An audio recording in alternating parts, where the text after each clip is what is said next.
small government that opposes initiation of force creates a free market which builds explosion of wealth, then it becomes a reason to plunder the wealth. Yeah, that was a very interesting comment when I heard him say that.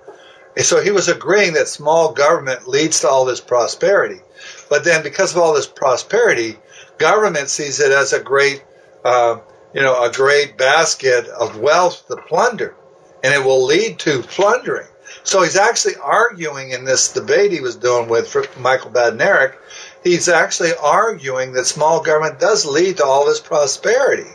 And so, and because of that, out of that grows all the vagabonds, if you will, the plunderers and whatnot. They get in the government, they see this great society with abundance, and they stop robbing us. So they start robbing us. So he gives credit to a limited government as being the resource to create the wealth, but then he chastises the limited government because it'll end up growing into a gargantuan government that plunders us. Well, so if we were all anarchists, if we lived in anarchy, would there be any wealth? Oh, well, there'd be wealth, but whatever amount it might be, it would be subject to, every man for himself. So yeah. The idea, if there wasn't any central power to check all the different factions. See, the idea the founders had was to have a place where central power to actually check the states, which were all different factions, from, say, acting suppressively on one another. And, of course, the states, and the idea of Jefferson, is that when you had all these factions checking each other to some degree, but if one faction was getting too powerful over another faction, then you had the central authority to check that faction. But if the central authority got too powerful and started violating, then all the other factions could get together and would get together or should get together and check the central authority. So there was no monopoly of violence, if you will, or of force. There were all these checks and balances that were put in the system, and a lot of them have been eroded over the 2 centuries. Would you agree that the monopoly actually gets fueled by the fact that people don't, like we were saying before, that the anarchists kind of are bailing out of government. Therefore, they take no responsibility for what's going on. They don't vote. They don't, Well, yeah, you can maybe. What if you got 1% of the population to say, I'm an anarchist, I'm not going to participate. Now, we got more than that don't participate, but they're not claiming that they're anarchists. And so they're acting like it's going to go away, as if the bully is going to go away. Government has become the bully because we haven't checked it.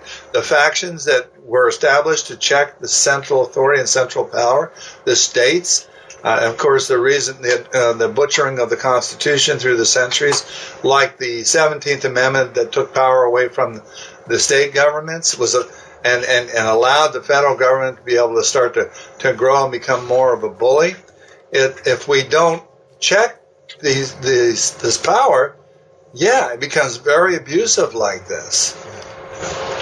Yeah, because he goes on here in the same regard.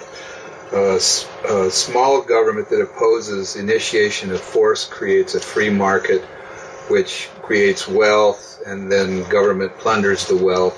And then he goes on, so because we are wealthy, created by small government, and become a large plume to plunder, then we better not have any small government. Yeah, because that's what it'll lead to. See, instead of saying we've got to just actually be diligent and responsible and keep the government restricted, because, all these things that were said by the great thinkers of previous centuries, and they talked about things like power corrupting and absolute power corrupting. Jefferson was unhappy that we didn't have term limits in our Constitution. He didn't use the word term limits, but he said that once in office, if these people weren't rotated out, that their office itself, the nature of the office, could be used to get them reelected and be almost impossible to take them out. And then there you go with your corruption of power. He used the example of a tumor, cutting it completely out so the cancer will be gone. He's making this analogy of cancer and big government, or government period. And government period. That's a wrong analogy.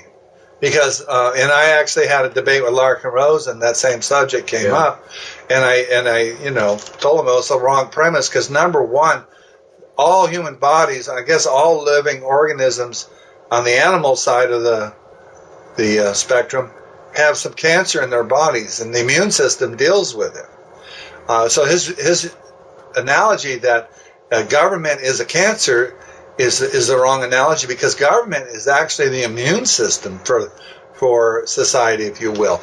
It's to remove the cancers in society. Now, sometimes the immune system gets out of whack, and it's not dealing with the cancers properly. Especially if you don't feed the immune system. The immune system needs care. Right. Yeah, and that care would be, eternal vigilance against the cancers in society. And if the immune system is getting perverted into something it's not supposed to be, then you got to deal with the immune system. But government is not a cancer in that sense. No. What is a cancer is if government gets off of its purpose. That's a cancer. And that's what you deal with. And so to equate that government, which should be your immune system for society, removing cancer, to call it a cancer and that you got to remove all of it, actually will kill the host, the society. Because without that central power to check all the violence of all the factions, then all of those factions will go unchecked and uncontrolled, and there won't be any immune system to deal with the cancers. Yeah, it seems like he's forgetting that this government is of we, the people. Well, everybody's forgotten that, because it's not anymore, because we're not being responsible for it. A good example I like to use, people don't go down and get on a jury to fight against the cancer that's in the judicial system, and just get on this jury and say, you know what, not guilty. Stick it, government. You shouldn't be doing this, government. Yeah, they do everything in their power to get out of jury. Yeah. So, and that's the reason government has become abusive. Yeah. He made a statement about 230 countries with a government. I don't recall what that was. I think he was talking. Related to. I think he was talking about there's 230 countries on the planet, and they all have a government. And maybe he was saying something to the fact that's not working out very well. But the fact is, there are governments everywhere. Yeah. Okay. So to act like all of a sudden a new reality and there's no governments. To get this so-called anarchist plan to work when you're dealing with, let's say, 230 countries, is you better get total agreement, or the smallest of the countries can go and run roughshod out over the bigger ones. Isn't anarchy just a vacuum?